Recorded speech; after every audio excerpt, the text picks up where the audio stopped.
First on 24 phone വിളി വിവാദത്തിൽ മലപ്പുറം മുൻ SP സുജിത് ദാസിനെ കുറ്റവിമുക്തനാക്കിക്കൊണ്ടുള്ള അന്വേഷണ റിപ്പോർട്ട് പുനഃപരിശോധിക്കണമെന്നാവശ്യപ്പെട്ട് മുഖ്യമന്ത്രിക്ക് കത്ത് നൽകി PV അൻവർ.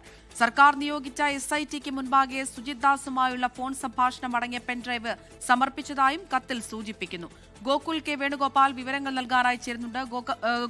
ഗോകുൽ, ഇതിപ്പോൾ PV അൻവർ കത്ത് നൽകിയിരിക്കുകയാണ് മുഖ്യമന്ത്രിക്ക്. എന്താണ് ആവശ്യം? വിവരങ്ങൾ.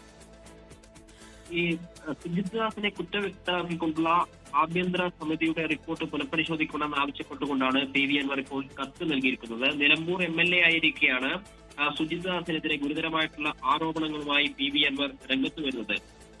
ക്യാമ്പ് ഓഫീസിലുള്ള മരം മുറിച്ച് വിറ്റു എന്നതുൾപ്പെടെയുള്ള ആരോപണങ്ങളുമായി ബന്ധപ്പെട്ട ചില വിവരങ്ങൾ PV അൻവർ പങ്കുവച്ചത് പിന്നാലെ സുജിത് ദാസ് PV അൻവറിനെ വിളിച്ചുകൊണ്ടുള്ള ചില കാര്യങ്ങൾ പറയുന്നത്. മുഖ്യമന്ത്രിയുടെ ഓഫീസ്, അന്നത്തെ മുഖ്യമന്ത്രിയായിരുന്ന പിണറായി വിജയന്റെ ഓഫീസ്, അദ്ദേഹത്തിന്റെ പൊളിറ്റിക്കൽ സെക്രട്ടറി തുടങ്ങിയ ആളുകൾക്കെതിരെ ഗുരുതരമായിട്ടുള്ള ആരോപണങ്ങൾ ഉന്നയിച്ചുകൊണ്ടുള്ള ഒരു ശബ്ദരേഖ PV അൻവർ റെക്കോർഡ് ചെയ്ത് പുറത്തുവിടുകയും ചെയ്തിരുന്നു. അതിനു പിന്നാലെയാണ് ഒരു അന്വേഷണ സമിതി വകുപ്പ് തല അന്വേഷണം ആരംഭിക്കുകയും ഈ വിഷയത്തിൽ അന്വേഷണം നടത്തുകയും ചെയ്തിട്ടുള്ളത്.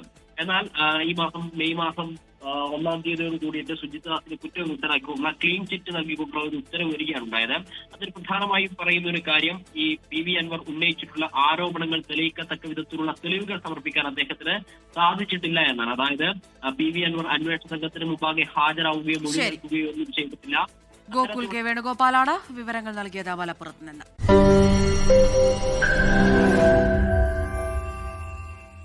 ലോകത്തെവിടെയായാലും ഏത് സമയത്തും 24 വാർത്തകളും ഓഗ്മെന്റഡ് റിയാലിറ്റി പാക്കേജുകളും എക്സ്പ്ലെയിനറുകളും വിശദമായി കാണാൻ ഞങ്ങളുടെ YouTube ചാനൽ നിങ്ങൾക്ക് സബ്സ്ക്രൈബ് ചെയ്യാം.